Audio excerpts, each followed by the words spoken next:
অবশ্যই যেটা আলোচনার বিষয় যে ইরান ইসরায়েল সংঘাত।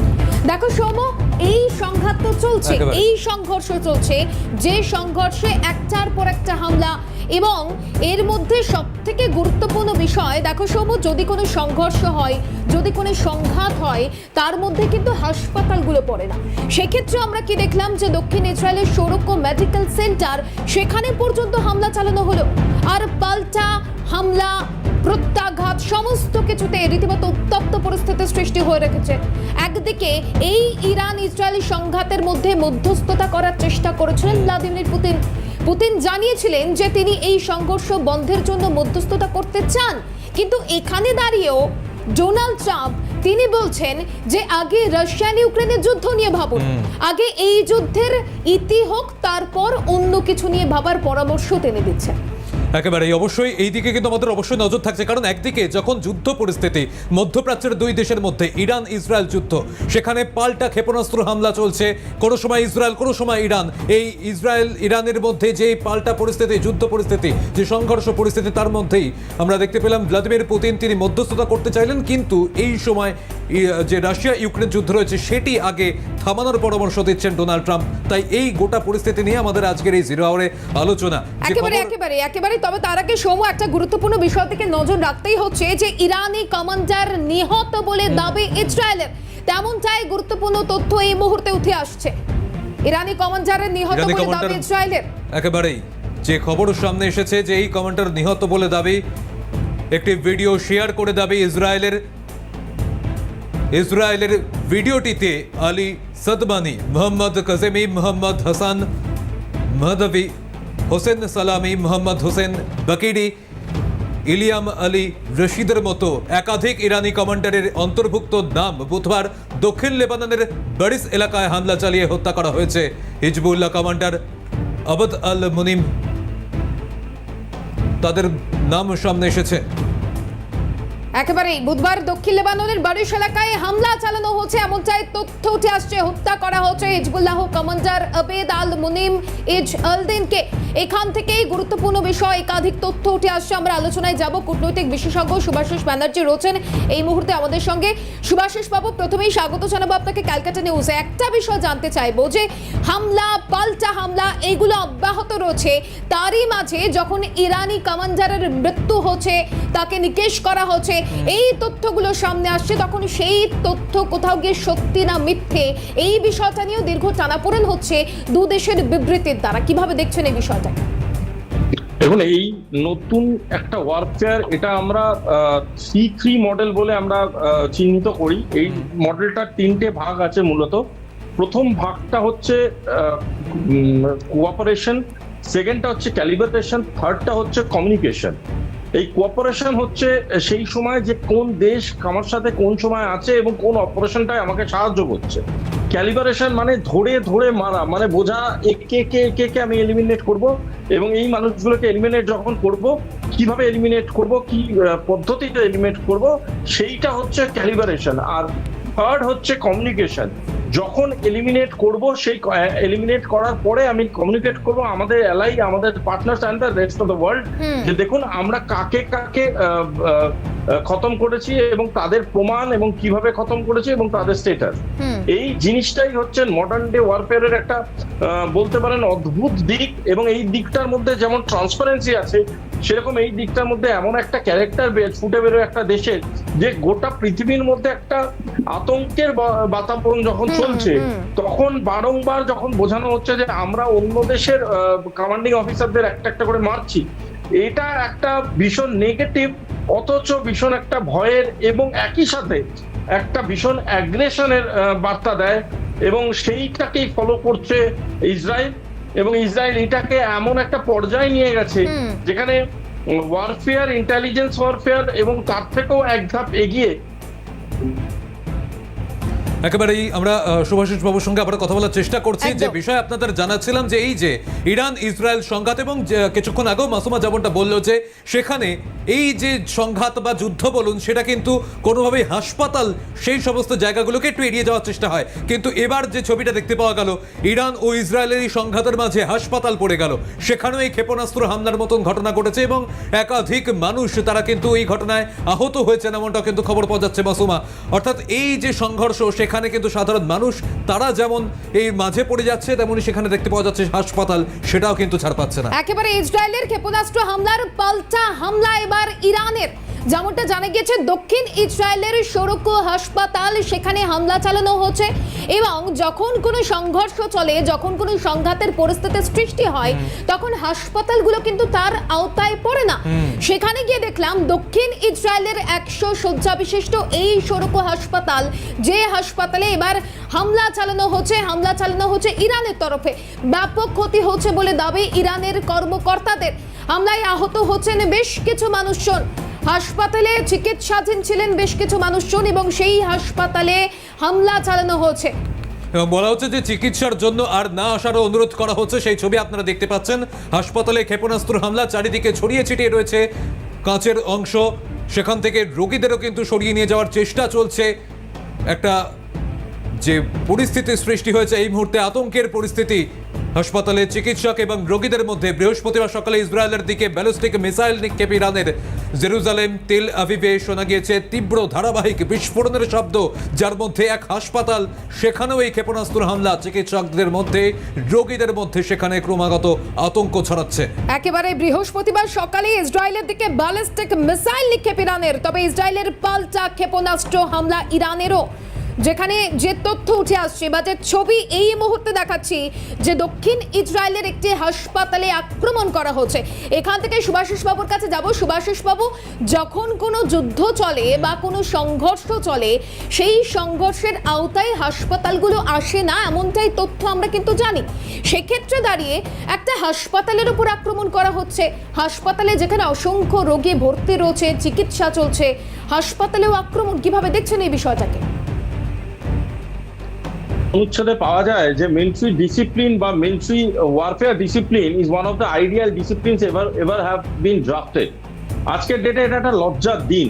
তার কারণটা হচ্ছে এই ডিসিপ্লিনটাকে অনেক লোকে আইডিয়ালাইজ করে। আমরা বলি না, দেখবেন কথায় কথায় যে মিলিটারির মতো ডিসিপ্লিন হও, আর্মির মতো ডিসিপ্লিন হও। তার মানেটা কি? তার মানে জীবনশৈলীর মধ্যে এমন একটা ডিসিপ্লিন আছে যে ডিসিপ্লিনটাকে আমরা অনুকরণ করতে পারি এবং সেটাই জীবনে অনুকরণ করা উচিত। আজকে ওয়ারফেয়ার ডিসিপ্লিনে যে ঘটনাগুলো ঘটাচ্ছে, যে সিভিল ব্র্যাকেটস গুলো হিট করছে, যে মানুষগুলোকে মারছে, তাদের সাথে তো কোনো রকম কোনো যোগাযোগ নেই এই যুদ্ধে। এটা একটা রাজনৈতিক চাপানোতর, যেটা একটা যুদ্ধের ফরমেশন নিয়েছে। তাতে যারা হসপিটালাইজড বা তাদের যারা সেবা করছে, সেই ডাক্তার, নার্স বা হসপিটাল কর্মী, তাদের কি দোষ ছিল এটা কিন্তু ইরান জাস্টিফাই করতে পারবে না। যদিও আমি এ ব্যাপারেও পক্ষপাতী নই যে ইসরায়েলও যখন তাদের টিভি চ্যানেলকে হামলা করেছিল, both and this is a very very bad example. এটা খুব নোংরা একটা পদ্ধতির মাধ্যমে একে অপরকে হিট করা হচ্ছে।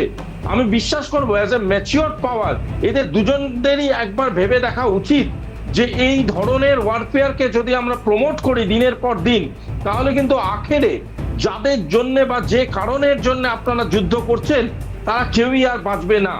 যেটা বাঁচবে সেটা হলো শুধুই একটু ধ্বংসস্তূপ। একেবারে, অর্থাৎ এই জায়গায় কিন্তু যে ছবিটা আমরা দেখতে পাচ্ছি যে এখনো পর্যন্ত শুভাশিস বাবু বিভিন্ন সময় বিভিন্ন জায়গায় যে এই হামলার মতন ঘটনা ঘটছে এবং একটা তথ্য কিন্তু ইতিমধ্যেই সামনে এসেছে যে আমেরিকার আকাশে কিন্তু ডুমসডে প্লেন, সেটাও দেখা গিয়েছে। তাই এই পরিস্থিতিতে ইরান ইসরায়েল সংঘাত ক্রমাগত সেটা আরো তীব্রতর হচ্ছে। এই ডুমসডে প্লেন যে সূত্র মারফত যেটা খবর পাওয়া যাচ্ছে, যদি সেটা সত্যি হয়ে থাকে তাহলে সেটাও কতটা উদ্বেগজনক হতে পারে? দেখুন, আমেরিকা হচ্ছে ওই যে বলে না, এক পা বাড়িয়েই আছে যুদ্ধে ঢোকার জন্য। শুধু তাদের একটা ওই মানে you have to bell the cat, that's it. মানে ওরা প্রচন্ড রকম ভাবে অ্যাগ্রেসিভ, ভাই আমি আছি করতে করতে ওরা অধৈর্য হয়ে গেছে এবং ওরা এই যুদ্ধ ঢুকতে চাইছে। তার কারণটা হচ্ছে সেন্স অফ ডেলিভারেশন, আর সব থেকে বড় জিনিস হচ্ছে অ্যাগ্রেশন। আমার অ্যাগ্রেশন থাকছে, সেই অ্যাগ্রেশনটাকে আমি পরিসীমিত করেছিলাম এতদিন, কিন্তু এবার সময় এসে গিয়েছে সেই অ্যাগ্রেশনটাকে আমাকে বাইরে ফুটিয়ে বার করার। এবং এই যে মেথডটা, এই যে পদ্ধতিটা, এটা একটা অদ্ভুত ইম্যাচিওর ডিপ্লোমেসি যেটা পৃথিবী দেখতে পাচ্ছে, এবং এটার কোনো কারণ নেই। আপনি ভেবে দেখুন একটা জিনিস, আমেরিকার এই অঞ্চলে কোনো রকম অবস্থান হওয়ার তো কথা নয়, আমেরিকা তো সেখানকার দেশ নয়। আজকে এই জায়গাতে যদি আমি দেখতে পারতাম ইসলামিক কান্ট্রি কেউ কিছু অ্যাগ্রেশন দেখাতো, তাহলে বোঝা যেত। আমি দেখতাম যদি জর্ডান ইয়ামান দেখাতো, তাহলে দেখা যেত। কিন্তু হঠাৎ করে আমেরিকার এত ইনভলভমেন্ট কেন? তার কারণ হচ্ছে আমেরিকা এখনো মনে করে যে world problem has only one solution, that is USA, which is not a valid statement at this moment. একেবারে সেটা গুরুত্বপূর্ণ বিষয়। এবারে সত্যি ডোনাল্ড ট্রাম্পের ভূমিকা আমেরিকা নিয়ে আমরা আলোচনায় আসবো সুভাষিস বাবু। তার আগে একটা ব্রেকিং এই মুহূর্তে আমাদেরকে নিতে হবে, যে এই মুহূর্তে ইরান ইসরায়েল সংঘাত, যে সংঘাত অব্যাহত রয়েছে এবং সেই সংঘাত সপ্তম দিনে পড়লো। একদিকে এই সংঘাত চলছে, হামলা পাল্টা হামলা অব্যাহত রয়েছে। ইরান ইসরায়েল হামলা, ইরানের পারমাণবিক কেন্দ্র এবার আরাক হেভি ওয়াটার রিঅ্যাক্টরে প্রথমে জারি রিঅ্যাক্টর সরিয়ে নেওয়ার সতর্কতা, তার কয়েক ঘন্টা পরেই চালানো হয় হামলা। হামলার আগেই জানানো হয় এলাকায় খালি করে দেওয়া হয়েছিল, তাই কোনো তেজস্ক্রিয়তার ঝুঁকি নেই এই মুহূর্তেই জানানো হচ্ছে। মাসুমা, ইসরায়েলের হামলা ইরানের পারমাণবিক কেন্দ্র আরাক হেভি ওয়াটার রিঅ্যাক্টরে প্রথমে জারি রিঅ্যাক্টর সরিয়ে নেওয়ার সতর্কতা, তার কয়েক ঘন্টা পরেই হামলা চালানো হয়। তবে হামলার আগেই জানানো হয় এলাকা খালি করে দেওয়া হয়েছিল। আর এক্ষেত্রে যে তথ্য উঠে আসছে যে কোনো তেজস্ক্রিয়তার নাকি ঝুঁকি নেই, সত্যিই কি তাই? এক্ষেত্রেই আমি সুভাষিস বাবুর কাছে আসবো। সুভাষিস বাবু, যেখানে আরাক হেভি ওয়াটারে রিঅ্যাক্টরে হামলা চালানো হচ্ছে, যেখানে দাঁড়িয়ে এটাই স্বাভাবিক যে তেজস্ক্রিয়তার ঝুঁকি থাকাটাই স্বাভাবিক, সেক্ষেত্রে দাঁড়িয়ে বলা হচ্ছে যে সেই এলাকা খালি করা হয়েছিল যেহেতু, তাই নাকি সেরকম কোনো ঝুঁকি নেই। সেটা কি আদতে সত্যি? কতটা সমর্থনযোগ্য এটা?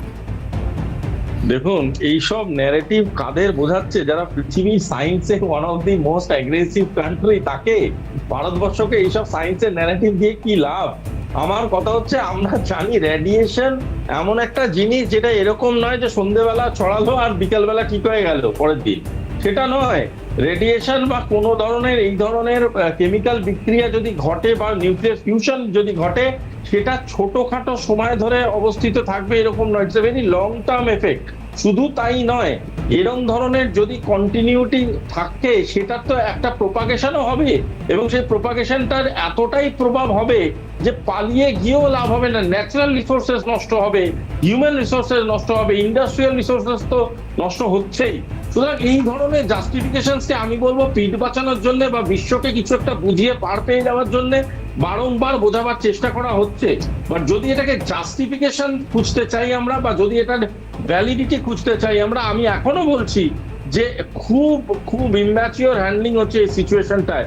শুধুমাত্র মাসেল পাওয়ার দেখানোর জন্য যে লক্ষ লক্ষ কোটি কোটি মানুষের ক্ষতি করা হচ্ছে, সেটা জাস্ট মেনে নেওয়া যায় না একেবারে। অর্থাৎ আপনি বলতে চাইছেন যে এই যে ইরান ইসরায়েল যে এই মুহূর্তে যে সংঘাতটা দেখা দিচ্ছে, ক্রমাগত ইসরায়েলের হামলা পাল্টা ইরানের হামলা, এবং যে দাবি পাল্টা দাবি চলছে, তাতে আখেরে সাধারণ মানুষেরই ক্ষতি হচ্ছে, এবং বিশ্বের কাছে যেটা দেখানোর চেষ্টা চলছে সেটা কিন্তু বিফলেই যাওয়ার চেষ্টা।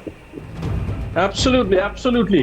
দেখুন, আমি যা কিছু আপনাদের যে কোনো সময় টিভিতে আধ ঘন্টায় যা কিছু বুঝিয়ে পালিয়ে যেতে পারি, বাট বাস্তবটা তার জন্য চেঞ্জ হয়ে যাবে না। Please get my point.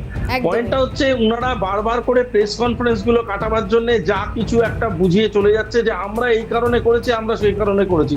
But the reality is something that has been investigated. সবাই জানে, গোটা ওয়ার্ল্ড মিডিয়া দেখতে পাচ্ছে কিভাবে একটা দেশের সাথে আরেকটা দেশের সংঘর্ষ হচ্ছে, কিভাবে বারংবার আমেরিকা চেষ্টা করছে ইন্ডালজ হতে। আমরা তো কোল্ড ওয়ার দেখেছি, আমরা তো ইরাককে কিভাবে ধ্বংস করা হয়েছে দেখেছি, আমরা তো আফগানিস্তান দেখেছি। আমরা জানি সায়েন্স অফ ওয়ার কি, আমরা জানি সায়েন্স অফ নিউক্লিয়ার পাওয়ার কি, আমরা জানি রেডিয়েশন কি করতে পারে, আমরা লিকেজ কি করতে পারে সেটাও জানি।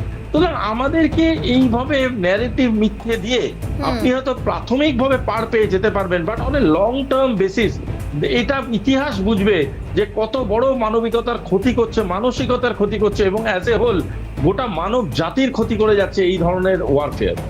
একেবারে সুভাষিস বাবু, খুব সত্যি কথা আপনি বললেন। একটু সঙ্গে থাকুন, এখান থেকে আরো একটা ব্রেকিং এই মুহূর্তে আমাদেরকে নিতে হচ্ছে, যে তেল আবিবের হলন এলাকায় ইরানের ক্ষেপণাস্ত্র আঘাত, ওই হামলায় একজন গুরুতর আহত। যে হামলা করা হচ্ছে সেই হামলায় একজন গুরুতর আহত বলে জানা যাচ্ছে, আরো 24 জনেরও বেশি লোক আহত, জানান ইসরায়েলি জরুরি পরিষেবা ম্যাগেন ডেভিড অ্যাডাম। যে তথ্য উঠে আসছে যে তেল আবিবের হলন এলাকায় ইরানের ক্ষেপণাস্ত্র আঘাত এবং ওই হামলায় একজন গুরুতর আহত, আরো 24 জনেরও বেশি লোক আহত হওয়ার খবর কিন্তু এই মুহূর্তে সামনে আসছে। আর এই তথ্যই তুলে ধরেছে ইসরায়েলি জরুরি পরিষেবা ম্যাগেন ডেভিড অ্যাডাম। অর্থাৎ হামলা, পাল্টা হামলা, ঘাত প্রত্যাঘাত সমস্ত কিছু অব্যাহত রয়েছে। যে ছবি এই মুহূর্তে দেখাচ্ছে তেল আবিবে আছড়ে পড়ল ইরানের মিসাইল, সেই ছবি এই মুহূর্তে দেখাচ্ছি। তেল আবিবের হলন এলাকায় ইরানের ক্ষেপণাস্ত্র আঘাত, যে আঘাতের ফলে একাধিক মানুষের আহত হওয়ার খবর সামনে আসছে। দেখুন সেই ছবি দেখাচ্ছি, তেল আবিবের ক্ষেপণাস্ত্র হামলা। একেবারেই মাসুমা, এখানেই বলে রাখা ভালো, আমরা দেখেছিলাম ইরানের প্রধান তিনি কিন্তু জানিয়েছিলেন যে কোনোভাবেই এই যে ইসরায়েল যেভাবে হামলা চালাচ্ছে সেখানে ইরানকে কোনোভাবেই দমিয়ে রাখা যাবে না। সেই জন্যই ক্রমাগত এই যে মিসাইল হামলা, ব্যালিস্টিক মিসাইল হামলা, পাল্টা হামলা, ঘাত প্রতিঘাত জারি রয়েছে। এবং তার জন্যই কিছুক্ষণ আগে আমরা যেমনটা বলছিলাম, আখেরে সাধারণ মানুষেরই ক্ষতি হচ্ছে। বিভিন্ন জায়গায় এই যে হামলার ঘটনা, বহু মানুষ আহত হচ্ছেন, অনেক মানুষ নিহতও হয়েছেন এমন খবর সামনে আসছে। এবং বিভিন্ন জায়গায় হাসপাতাল, যে সংবাদ সংস্থা যে অফিসে, সেখানেও আমরা দেখতে পেয়েছি হামলার ঘটনা ঘটেছে কয়েকদিন আগেই, সেই ছবিও সামনে আসে। অর্থাৎ প্রত্যেকটা জায়গাতেই কিন্তু এই একটাই বিষয় যেটা বড় হয়ে উঠছে, সাধারণ মানুষ তারাই বেশি ক্ষতিগ্রস্ত হচ্ছেন। একেবারে এখান থেকে সুভাষিস বাবুর কাছে যাব। সুভাষিস বাবু, হামলা, ঘাত প্রত্যাঘাত সমস্ত কিছু লেগে রয়েছে, যেখানে বহু মানুষ আহত হচ্ছে, বহু মানুষের ক্ষতি হচ্ছে। আর এই পরিস্থিতিতে দাঁড়িয়ে বহু দেশ তারা শান্তি প্রতিষ্ঠার চেষ্টা করছে, তাই এই সংঘর্ষ বিরতি করার চেষ্টা করছে, কিন্তু তারপরেও এই সংঘর্ষ বিরতি কি আদেও হবে? কিভাবে সম্ভব? প্রথম কথাটা হচ্ছে শান্তি, যে যারা শান্তির প্রসেসটা চালাবার চেষ্টা করছে তারা একসময় বিশ্বের সব থেকে বড় অস্ত্র ব্যবসায়ী ছিল। সুতরাং তা এখনো আছে কিনা আমরা জানি না, because it is a evidential matter. সুতরাং আমেরিকা যখন শান্তির কথা বলে, সেই পিস বানানটা আমার ইংরেজিতে পড়ার খুব দরকার পড়ে যায়। কারণ পিস একটা বানানো হয় যেটা শান্তি বোঝায়, পিস আরেকটাও বানানো হয় যেটা টুকরো বোঝায়।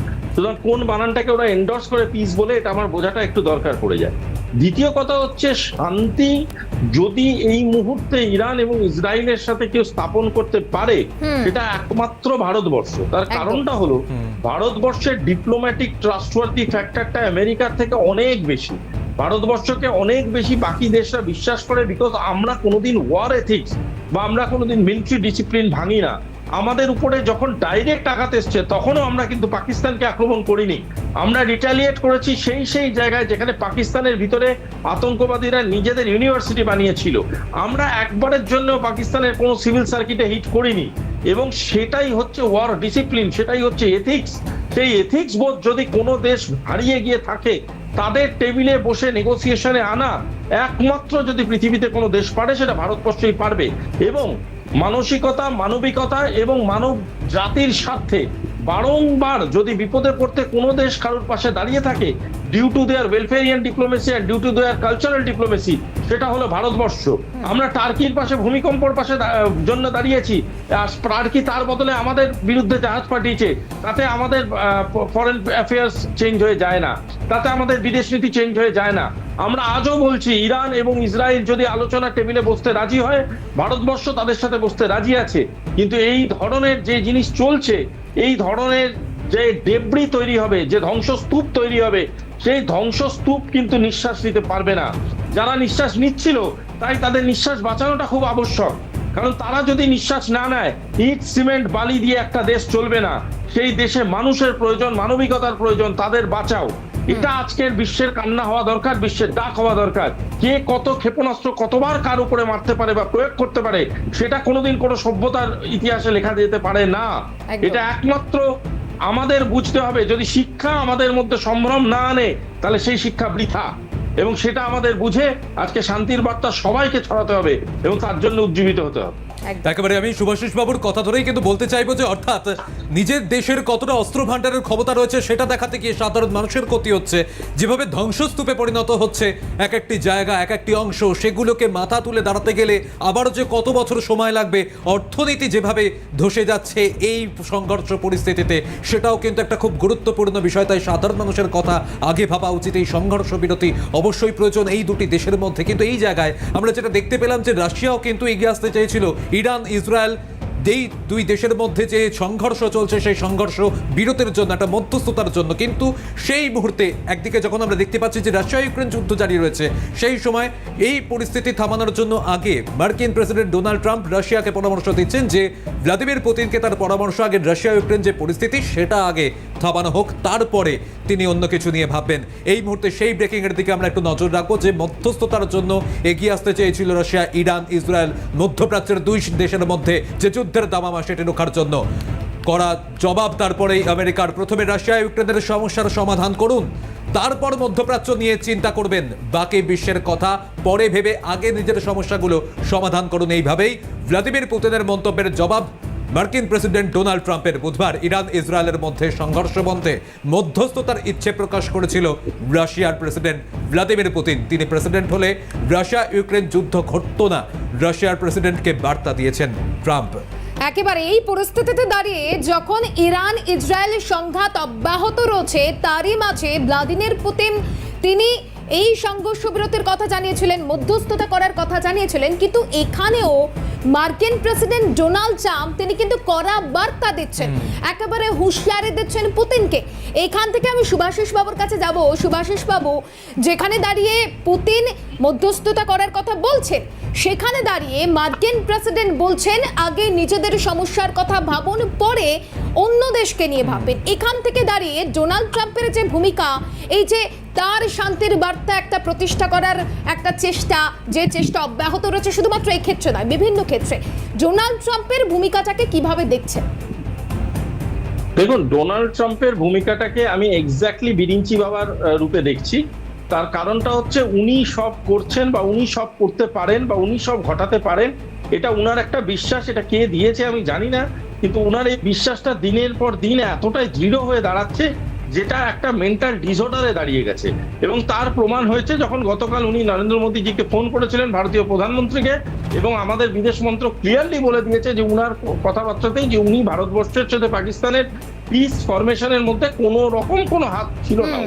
সুতরাং এই ধরনের ঘটনা যখন উনি রাশিয়াকেও বলছে, তখন আমার ভীষণভাবে মনে হচ্ছে যে উনি বারংবার যেটা চাইছেন উনার পলিটিক্যাল রেলেভেন্সটা তৈরি করতে এই গোটা পরিমণ্ডলের মধ্যে। আমি যতবার তোমাদেরকে জ্ঞান দেব এবং সেই জ্ঞানগুলো যত তোমরা নিজেদের ধমনীতে নেবে এবং সেই অনুযায়ী কাজ করবে, তত আমি লোককে বলবো, দেখলি আমার কথা কতটা শুনলো, দেখলি এখনো বিশ্ব কতটা আমার কথা শুনলো, সুতরাং আমার কথাটাই তোমরা শুনতে বাধ্য। এই ধরনের যে একটা মানসিকতা নিয়ে এই ভদ্রলোক চলে, আমার কোথাও গিয়ে মনে হচ্ছে this is not American mindset, but this is Donald Trump mindset. আমেরিকাকে ইভ্যালুয়েট করা আর ডোনাল্ড ট্রাম্পকে ইভ্যালুয়েট করা as a individual is not same anymore.